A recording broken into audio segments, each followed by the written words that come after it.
Adunay pasidaan ang hepe sa Talisay City Police nining mga adlaw nga painguna ang Kapaskuhan. Kay karon nga abunda sa salapit tungod sa mga bonus musiaw usab ang mga katulog kamot. Si Nico Sereno sa report.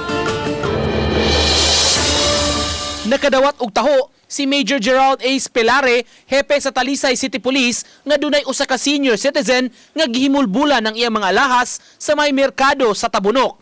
Awhag niya sa mga mahiligon sa pagsulob sa mga mahalong alahas, mag-amping ug dili magpadani sa mga badlungon sa katilingban. Katong dili kayo abdik, no? So the first step is for our senior citizens to become very cautious, then report suspicious individuals. Samtang laing awhag sa opisyal sa mga tao nga mo-withdraw sa mga ATM machines sa nagkalain-laing bangko. Matud niya, sundon ang mga pasidaan sa mga bangko nga naagi papilit sa mga machine aron makalikay sa unsa may modo sa mga kriminal.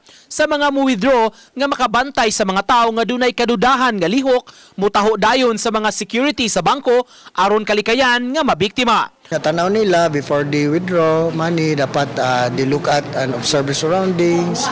They do not withdraw money in wee hours of the night. Uban ni Renante Quinones, Nico Sereno, Balitang Bisdak.